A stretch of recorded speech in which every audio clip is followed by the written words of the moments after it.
purpose of discussing the cell tower at Richter Park, beginning at 6:45 on Wednesday evening, June 22nd, in the caucus room, 3rd floor of City Hall.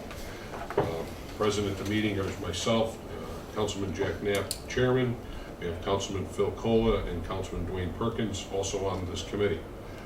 We have ex officio members Mary Teichholz, ex officio member Peter Nero, ex officio Ben Chianese, and ex officio Joe Cowan. Oh, and Don Taylor. That was subtle. The Bill Gates line here. I can always stand up, but that's... Also present we have Corporation Counsel Les Pinter. We have our Director of Planning, Dennis Alpern. The Mayor's Office is not present with us this evening. And we have representatives from the Richter Park Authority. Maria Sanchin, I understand her daughter's graduating this evening, so she can't make it.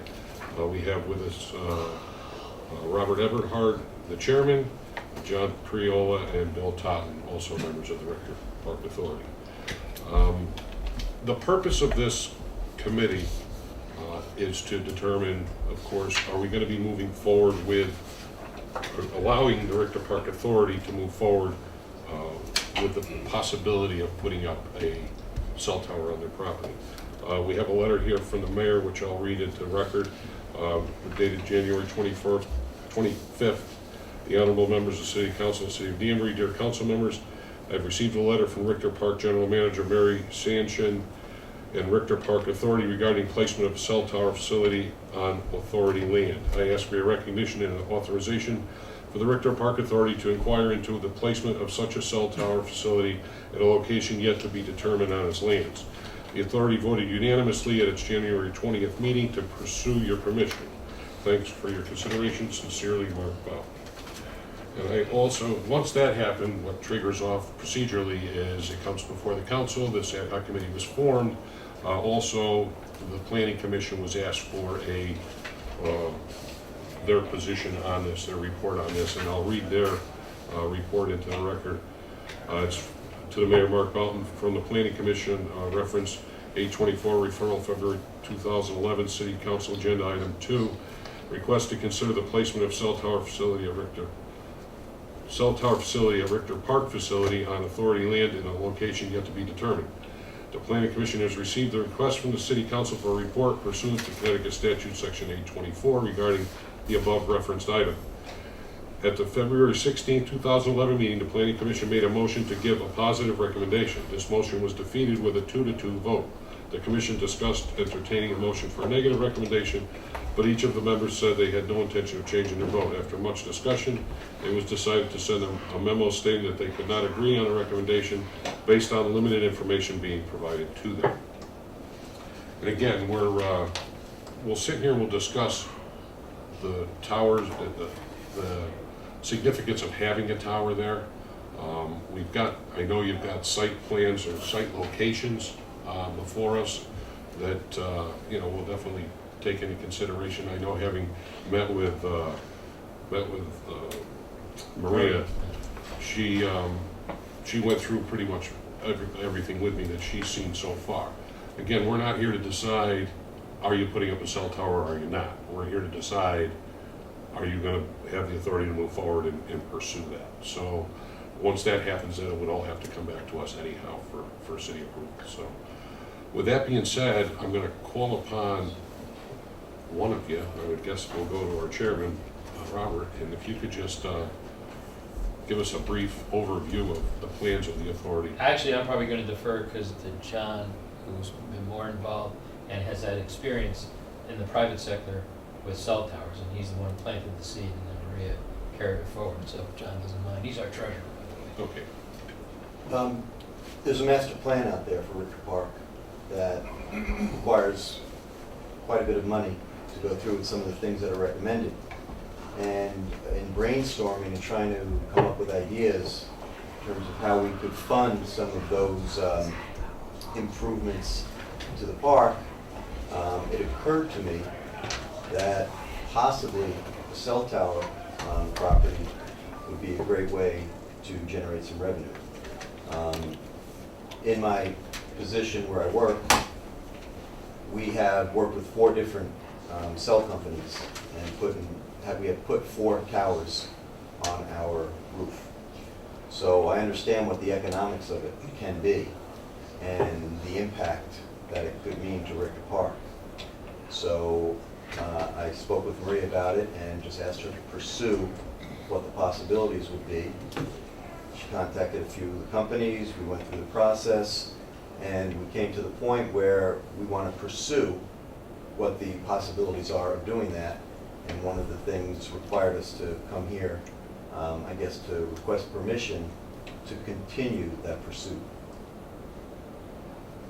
I just want to just interject, actually, it was actually, even with us even getting to that point, the various cell phone tower companies have said they have spent hundreds of thousands of dollars in other locations with towns, and then find out the town itself wouldn't let them do it after they went through all of it. So it was not only our idea, it was their idea, it was the city's blessing before we do anything further.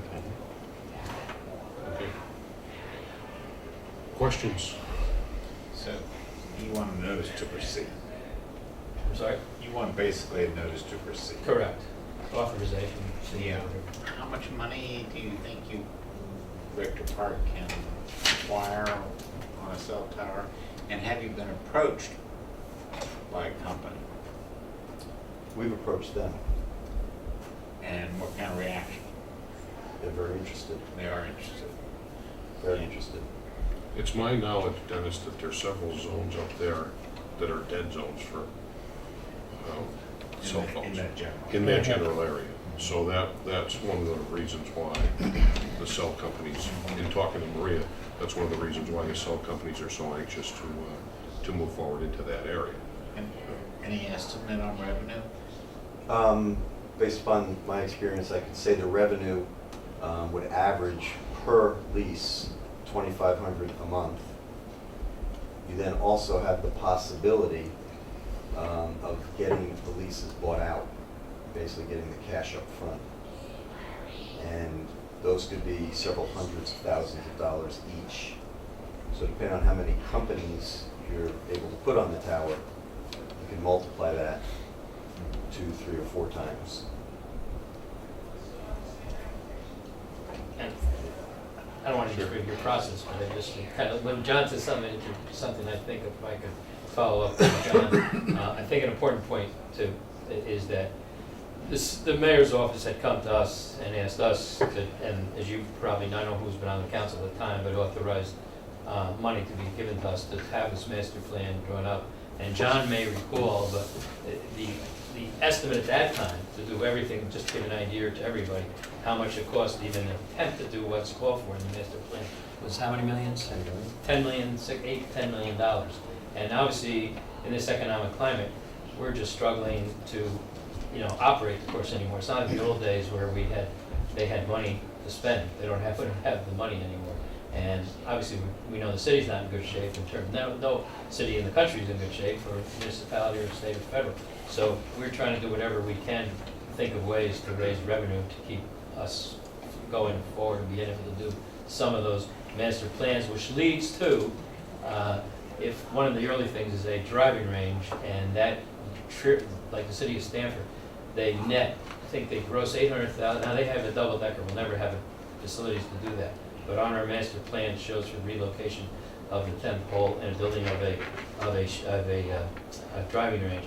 And in Stamford, where they have a double decker open 365 days a year, they gross, I think, $800,000 just from the driving range with $200,000 in cost.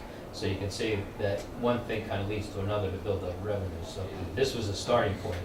And I just wanted to project that at this point in time. Thank you. Phil? Do you have an estimate as to how high this tower is going to be? That idea wasn't really, that was more Maria's, and Maria, unfortunately, she couldn't be here tonight. I have no clue how high they would It could be. be as high as 20 feet, but that's a lot of height. Can I say something? Because If I could, I just want to go to my council members first, and let them ask their questions, and then you're on the committee. Go for it. Thanks, Mr. Chairman, through you. I'm not really sure who can handle this question, but in the letter that you just wrote into the record, planning commission was a 2-2 deadlock. And they also cited concerns of limited information. How much more information do we have here today than they had that day? We don't know how tall the towers will be. We're not exactly sure how much the revenue stream will be. How much more information do we have today than they had that February? Well, I believe, can I answer that? Sure. I believe that Maria had sent myself and Bill and members of the committee an email that had kind of like a summary, executive summary, with some pictures and some photos of possible sites with possible exhibits of how a tower might look. What you guys got? And then also a report from the American Cancer Society talking about. I didn't see this. So I would say there's a lot more information available today than there was when the planning commission met. I was at that meeting when the planning commission met. And again, we're not looking for approval to do a tower. We're just looking for approval to pursue the possibility. In my conversations with Maria, there's 3 different locations that they have looked at for the tower. 2 of them didn't seem feasible because of wetlands. The other one was the one by the tennis courts, which my copy here is not all that great. I think you've got a better look at it there, Dwayne. Just to, I'll let you know which one it is. It was the one, B. B is the best. B is the one, B is the best. B is the Preferable. Right, B would be the preferable location. The way it was explained to me, and I believe, Mr. Beaver, you the neighbor across the street? Or I am the neighbor closest to B, let's put it that way. That's right. Okay? That's right. So that was, there's a household there, which is Mr. Beaver's, and then the next nearest household is in the Hack region, which is down around the corner. But again, this is all preliminary to what we're here to really vote on tonight. It is to allow them to pursue it. They've still got to come back to us for any approvals, for any changes they make. This is going to require financing, it's going to require leases. So they'll be back before us, before any of that stuff goes Just one more through. question, through the chair. How far away is that particular B location from that, what's that, Hack Ringer? Just out of curiosity. 250 yards. Can you drive it that far? Yes. 3. No chance. From the road, from here. Mr. Cheney's. So, a couple questions, is going back with Stanley Richter, when he gifted the property to the city, what was his donor right? What did he give, what did he restrict? What was the purpose of Richter Park? Recreational, largely. I have to look at the deed, originally from 1970, whatever it was. Because I think we're kind of moving away from what the original intent is. You know, before we allow anything to proceed, the exception would be, does the city want a cell tower on Richter Park? And going back to the original donor, does he would want a cell tower on Richter Park?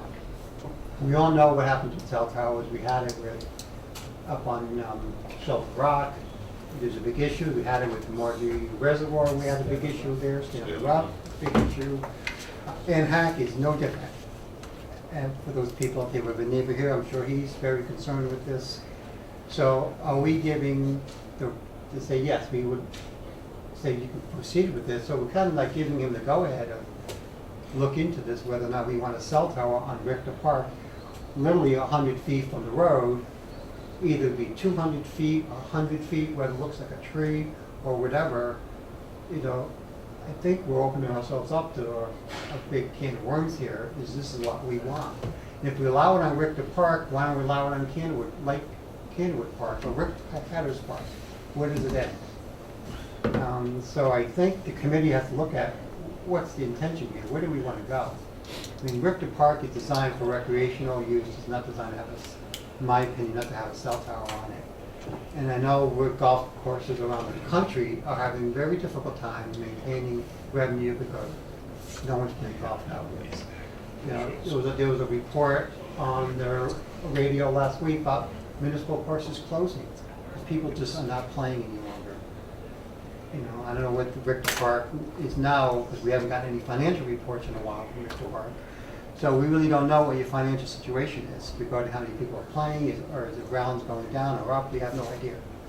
So whether or not it's feasible, whether you even need a cell tower, whether or not you want to need to finance your 10-year plan. And that's going to require a lot more planning than this committee's been doing. And the Friends of Richter, that they've been approached with this idea, what's their comment on this? Because last time when you did the 10-year plan, they had a big say with Richter House. But when you planned on tearing it down, they had a big say on that, and that started a lot of commotion. So I think before we give any kind of blessing, I think we need to have everybody's opinion here, whether or not this is where we want to take it to the next step, to even you go approaching them. Because right now, I don't see that's the way the city wants to go. And that would come out at our council meeting when it comes time to vote. I'm sure they would show up and voice their opinion on it. So, Council as a whole. council as a whole, yeah. I mean, tonight, whether we vote to give a positive recommendation or negative recommendation, it still comes before us at the next council. I understand. So they'll have their opportunity there. I can answer, at least if you may, I can answer one of Mr. Chinesi's thing that and some to Les checking it out, but I can assure you this came up so many times, that specifically, the only use in the deed was recreational purposes. It wasn't, there was, when they were doing the master plan, people were getting up and said, it talked about the arts, it talked about this, it was for recreational purposes. And there's a difference between passive and, as you well know, and where you don't, like Brookfield seems to like to buy open space and not let you do anything on it, where other towns let you have soccer fields and things like that. And this, in the past, your forefathers led us to do a golf course, and you should know, I'm sure you know, if you don't know, that when they created it under the ordinance, we already have a lot of inherent powers already. We don't, like, for example, we can borrow, we can go out the bond, we don't need your approval. We can construct facilities, we don't need your approval. I'm only putting that out because it's already in the ordinance. And what we're doing, though, is something that, in other words, we still have to do planning, but we're trying to get your blessing because we don't want anybody later on coming. So that's why we're here. But certain powers we already have and based on city ordinance without having to come back to the city council. So to follow up on that, so you can do this without our blessing. No, I didn't say that. I'm saying, because this is a little bit different because it's a cell tower. But like when we rent the restaurant out, for example, was that the intent at the time? The golf course, was that the intent? I mean, we have a board member from the Richter family who was on this till she probably stopped showing up resigned about 3 or 4 years ago.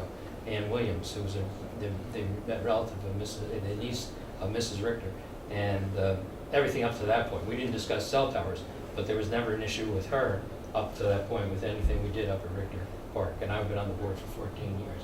So I kind of have a pretty good memory as to what took place with the family Richters. So again, we wouldn't be here if we didn't think we needed it. We're here to cooperate with the city of Danbury, that's all.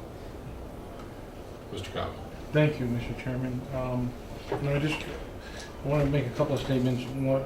Part of it has to do with what Mr. Cheney said, and part of what has to do with what John said.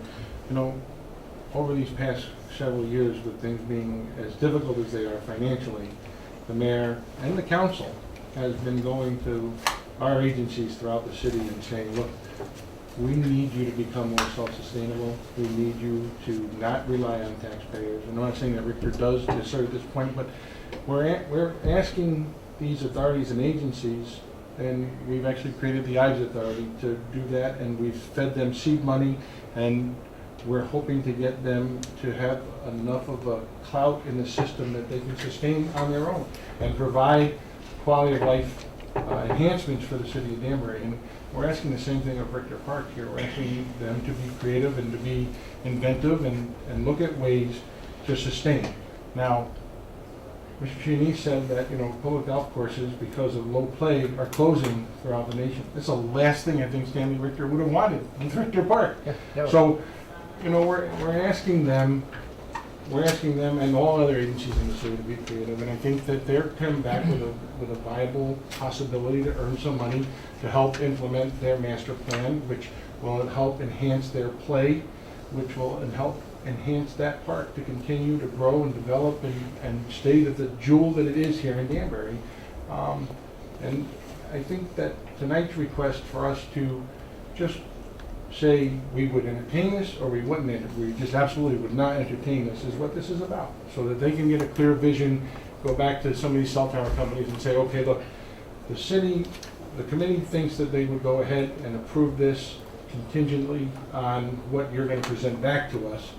Not saying that we're going to say yes, but we need to give you the opportunity so that you don't spend, listen, we do it all the time in sewer projects. We invest $100,000 in a sewer project that in the end ultimately gets voted down, and we just spent $100,000 in taxpayers' money on something that's not going to happen. And I think that Richter Park Authority is here trying to prevent both the cell tower company, the Richter Park Authority, from spinning their wheels with having no possibility of advancing this.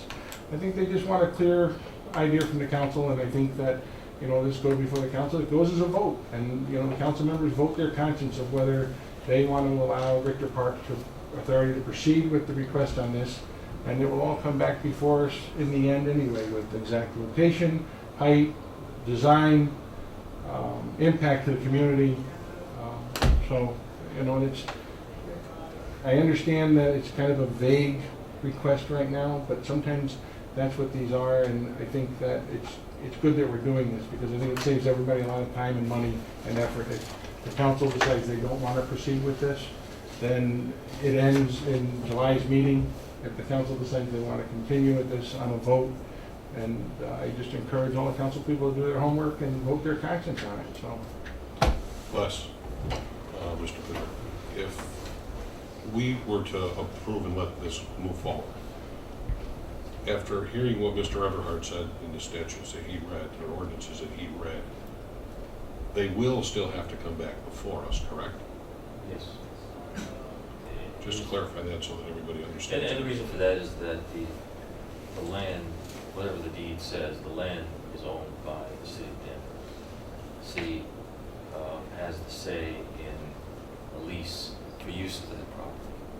So, step one, as correctly said, is to determine whether the authority should proceed to negotiations, to examination of the idea of a tower at a certain location, which will come back to you, and the idea of a lease, which will come back to you, the council. And then, subsequent to that, there'll be a decision made by the council on whether to execute a lease, what kind of a lease, where the tower would be, and then of course you have the further steps of citing council at the state level, and all those things. But to answer the question directly, certainly this committee and the council would have that. Mr. Taylor, the mic. Just, you know, my family's been here since the founding of Danbury. I can remember talking to my dad. He was born at the turn of the century. He grew up in a house that had no electricity, no plumbing, no nothing. He talks about, he's gone, but I can remember he was one of the original members of Danbury Planning and Zoning Commission when we first consolidated the city. And before that, in the 20s with the, you know, rural electrification projects. If you look back at Danbury history, there was a huge, huge outcry against power poles, you know, to bring power to the place. Now, we take power poles for granted. If you actually stop and look, what's uglier than a power line? No, that's technology. I mean, all the work, all the stuff that went on with the Stanley Roof. I live on Great Plain Road. I drive by that cell tower on Stanley Roof 3 or 4 times a day. It fades into the background, just like the power lines fade into the background, just like windmills that people don't want fade into the background. Just because it's something new that we're not used to and everybody's opposed to it, I have a problem with that. You know, the world moves on. You know, the world moves on. Technology moves on. And if you look at the power lines, that if you actually stopped and looked at the power lines that are on your road in front of your house, what's uglier than that? But it becomes part of the landscape because it provides a service, it provides a higher quality of life, it provides things we all need. Cell towers, I hate the cell towers that look like a phony tree. Terrible. If you're gonna put up a cell tower, put up a cell tower, it serves the purpose. Don't try to disguise it. Serve the purpose that it's there. If we can generate money for the city, that's great. If it's a service that we all need. I had a guy who I spent hours and hours and hours on the phone with on the paid Narum cell tower. And he said, well, you know, call me on my home line, but don't call me out on my cell phone because I don't have service. You know, that's, as far as I'm concerned, that's the issue. You can't not expect to increase service, to move ahead, and to have something in your neighborhood with a cell tower. And it fades into the background. 5 years from now, nobody's going to see it. Mr. Baldwin. I have two questions. One for the Richter Park Authority. Is the golf course a viable business entity right now? Yes. The operations produce several $100,000, and we're investing back into the infrastructure that had been ignored for many years. We did car paths last year. 2 years before that, the bunkers were redone. There's many other projects that need to be done. The drainage we're looking to do to the greens, so we won't have the same problem with the greens that we had this year in the future. And there's several other capital improvement projects that need to be done because it was neglected for so long. How are your numbers, players? This year the numbers are down because of the weather. But as to past years, last year, if you remember, we had tremendous heat. The heat was just unbearable. We had the exact same number of rounds within 100 as we did the year before. The year before, if you remember, we had horrible rain. It was 44,000 plus, which was the same number as the year before, when the weather was fantastic. So the numbers are staying about the same. The numbers are staying the same for the year, somewhere 44,000 plus rounds each year. This year we are behind. This year we are behind. I could also, yeah, Partially the economy. I'm sorry. I'm sorry. I think partially the economy. yeah, 44 to 45,000 rounds, as John said, the prior 2 years. And just to give you an example, once again, Stanford, which is really the only one that's set up or in this entire area of Connecticut, they have an independent authority, very much run like we are, and they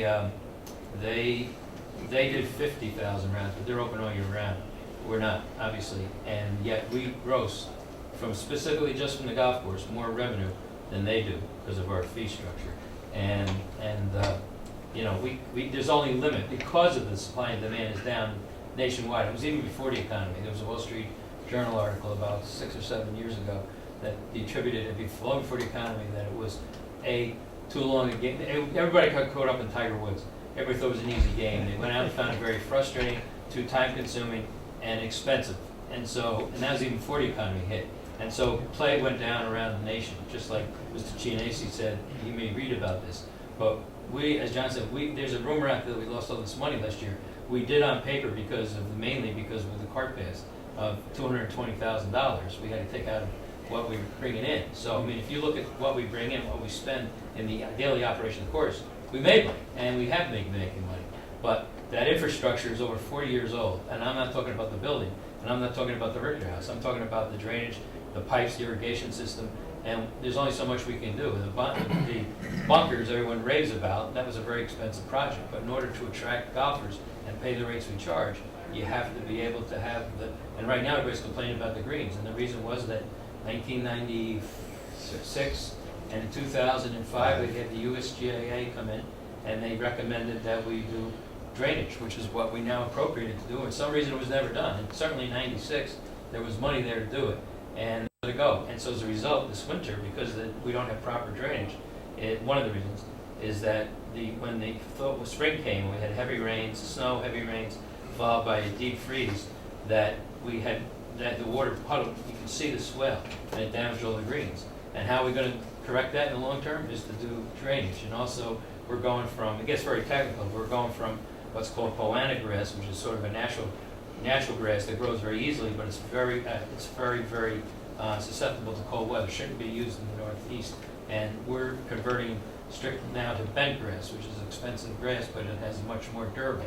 In places like Canada, they wouldn't even touch anything without bent grass. And our superintendent was proactive when he came in, Rob Dorsch, 4 years ago, in attacking, before this problem arose, in trying to convert to bent grass. So in other words, it's an ongoing thing. It's not, and the Richter House, one of the other things to ask Mr. Chinesi's question, we never really, that was a rumor, that I'm on the board, we never discussed, they might have heard rumors about it tearing it down, but we never had any official, that we knew that we floated the idea because our planner suggested it, and that did our master plan initially in some preliminary talks, because we thought it'd be so prohibitively expensive to redo it.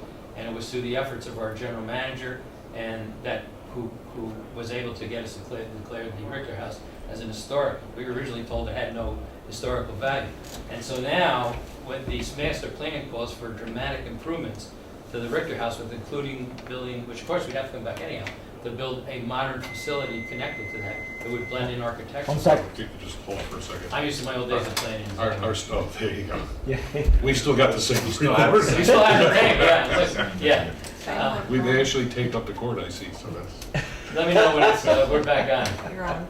Okay, and so we're hoping that we can build something long-term, long after I'm on this earth, that will generate income, like banquet facilities and things like that they have at other public courses or public facilities, because of having this drain. And I don't mean that negatively, but we have tried everything. To answer your question, we thought that would be a great way to reach out to the community in the arts and musicals. They don't generate any income to us, and as a result, and they haven't really been able to get anywhere with the arts, unfortunately. They haven't gotten anywhere. And the golfer, FOR allows you to earmark where your money. So if the golfers put any money in, you guess where they're going to earmark it to. So there's and we do have the right to go to, in the past, years ago, the city gave us a good faith and credit letter, which enabled us to get a bond from the city. A finance director didn't want to hear it. That wasn't going to happen. He said we'd never float with the council. So the only thing we can collateralize without your okay under the ordinance is our accounts receivable. So we're somewhat limited in being able to get long-term financing, but we're working on that. I don't want to say it's premature at this point, but we're on to our third or fourth bank, and we're finally getting to the point that it's going to go to underwriting, which will enable us to be able to pay down some of our debt and create new debt, but give us some working capital. But this would be a home run if we could get something like this. So that's basically summation. And we've been proactive. This is our third season where we've enacted a dollar surcharge for the master plan. So for 2 years, we've raised $44,000 to $45,000. This will be the third year that we're doing that. And we're in the midst of creating a raffle, which we believe is going to raise $50,000. So we're trying to create ways, as Mr. Cavill said earlier, being creative, trying to come up with ways to create money that can help us deal with some of these capital improvement projects that need to be done to keep Richter Park at the level that people expect. The operations takes care of itself. It's the other things that need to be done that we need to generate funds for. And just to follow up with what you said, the master plan, there's like a couple pieces that have to happen. One is the maintenance facility has to move. Then the 10th hole changes, and then that allows us to open up the driving range.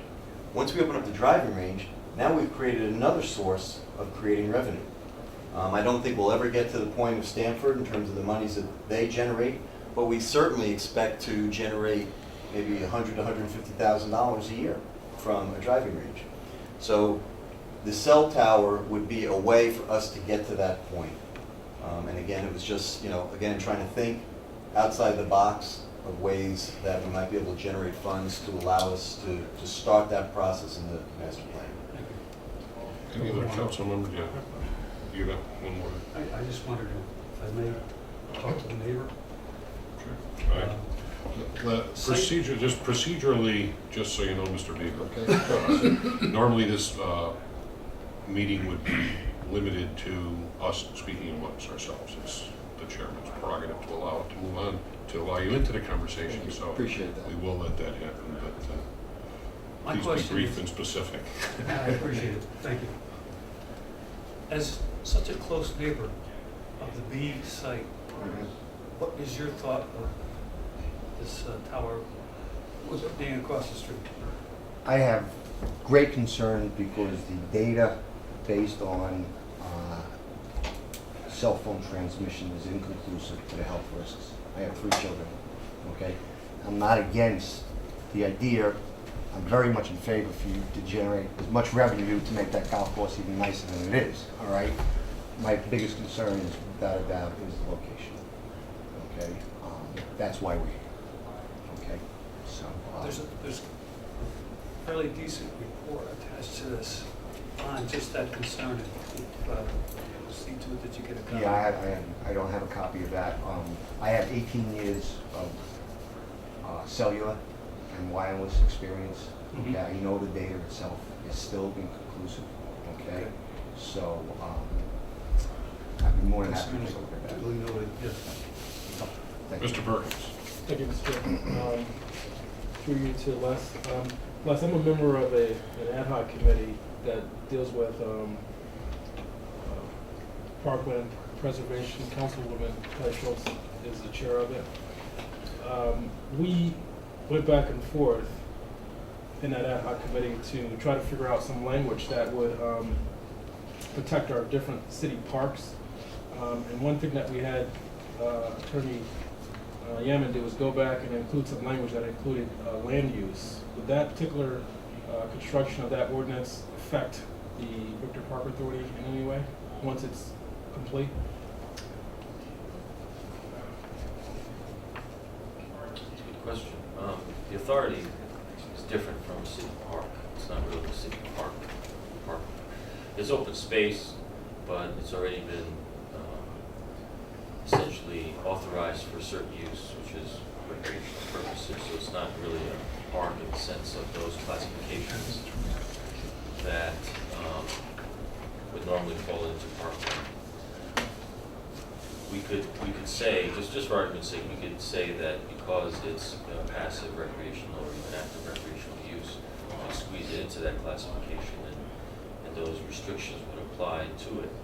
But because this particular authority developed a master plan, as Tarawal has a master plan, the council has already basically said that subject to approval of the master plan, these following things will be allowed. So, you may not be able to impose the same restrictions in the same way because you've already approved the master plan as opposed to an open space, piece of open space, which really is freely restrainable under whatever legal mechanisms we find.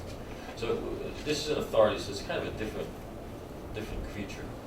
But it doesn't take away from the council's right to restrict the use of that property. Outside of this other committee we're talking about. So you really have kind of 2 bites of the apple. If we could squeeze into the parkland preservation angle, if possible, but you also have another angle, which is a simple choice. You want this site used for this purpose. So you kind of have 2 bites of this. Thank you. Any other council members have any further questions? Mr. Elprin. I have to leave soon.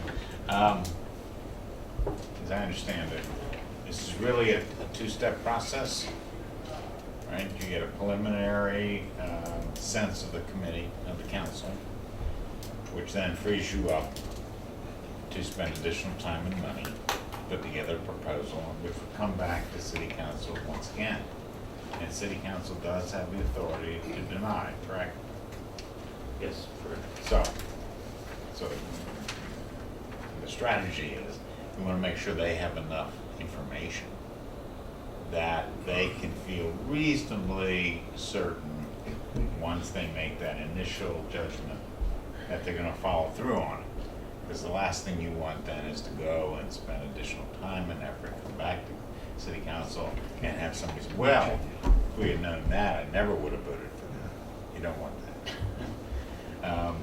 So it seems to me some of the major outstanding issues, location, height, health issues, and what we in the field call a view shed analysis, which is simply what's going to look like.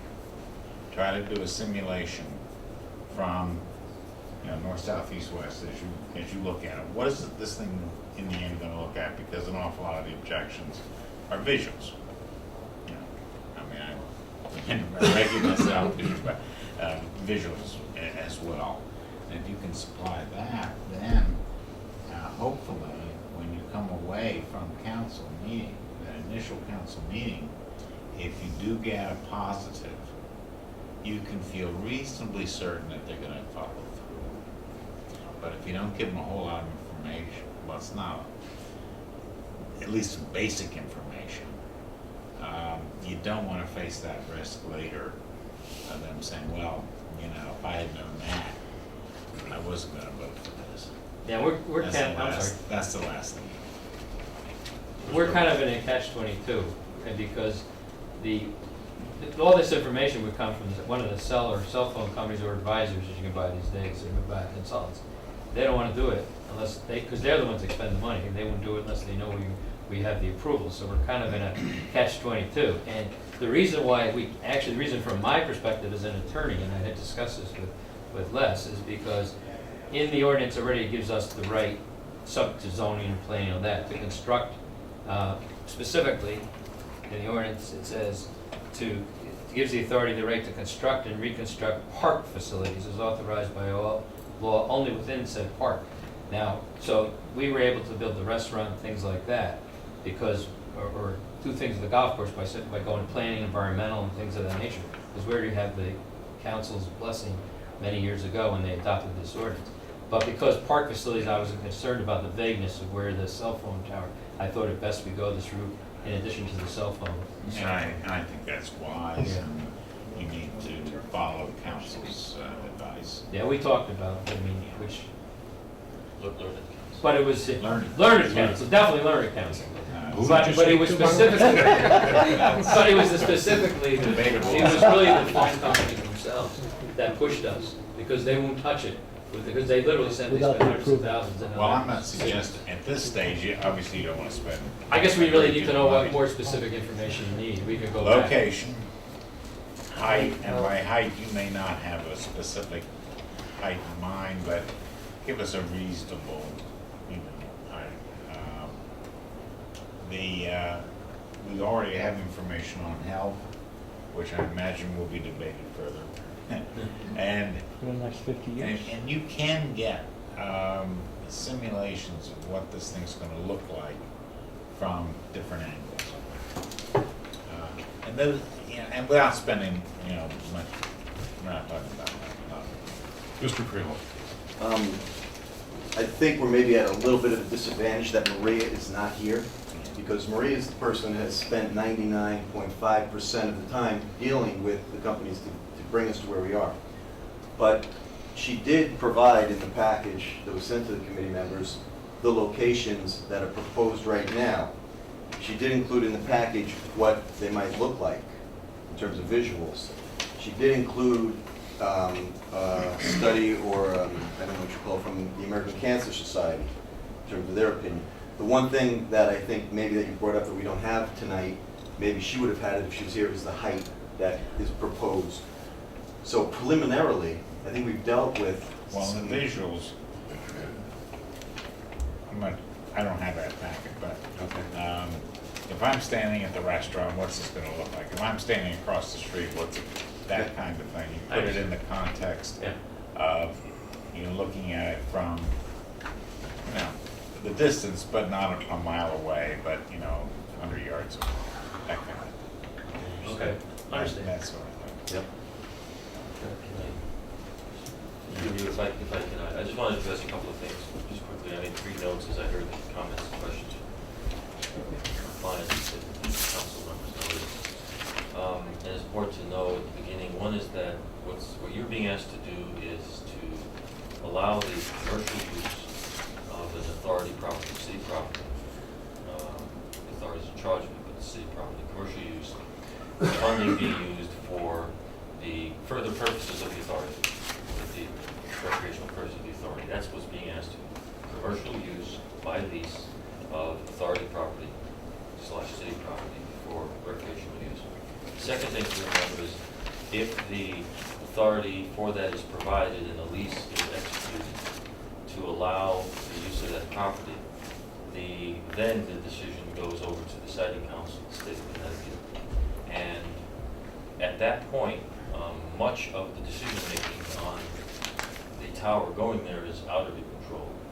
So in other words, once you execute a lease for the property, you'll have a lot less say than you do right now in deciding not to do it at all. That's an important point to remember, because the siting council has very broad jurisdiction, as Dennis will tell you that. I mean, Dennis's department provides reports and information, and we'll get all that. They'll say thank you very much. But if we feel that there's a gap in service at that location, they will put the tower there over all strenuous objections, unless you have some very strong health or national historic sites, things. There are certain exceptions that exist out there. The third point is that, and none of this is meant to be negative or positive about it, the third point is that there's no guarantee that the revenue from the lease will all go to the authority. The city may decide to retain all of the revenue, the city may decide to retain part of the revenue, or they may decide to give the revenue totally over to the authority. So that's also a consideration. That's an unknown at this point. So those three factors should be borne in mind as you go through this process, because this truly is a work in progress. It may take some time to flesh out. But just so you realize those, I just want you guys to know that those issues are out there. They should be noted for the record. Mr. Cobb?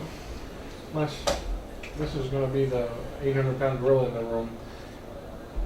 If the authority were to go to a cell tower company and say, look, we're interested in maybe putting a tower here. The company says, yep, we have huge gaps in service, and we want to apply, and we're going to apply to the siting council. And could the city council be cut out of that decision process at that point by the siting council? Because I know they've done it in other places. No, the siting council could not force the city to lease property to the authority. The authority doesn't have the authority, if you will, to override that city council authority and go to the siting council directly. And the reverse is true. The siting council has no business telling anybody that they have to lease a piece of property. No, not that they have to, but if the authority was willing. Couldn't do it. Couldn't The do it without the authority council. couldn't really leap over. Okay. You know, That's what I wanted to make sure. Yeah, they can negotiate. They can discuss with potential cell tower providers, all day if the council authorizes that, and then come back with that package. Here's the company we like. Here's the package we like. Here's what we're proposing. Could you please deal with that? And then the siting council. Okay. But you would still need council approval. At that point, you would. Yes. Yeah, okay. That's why I just want to be So- clear that we don't get, because I know I've dealt with the siting council several times in my career as a councilman, and they seem to have incredible power. Once you put your stake in the ground, and that is that the property has been leased to a company, whether it be on this side or any other side, once you lease that property, the siting council is in charge. More or less. But more likely, they would take the suggestions of the city council and the authority as to design, location, height.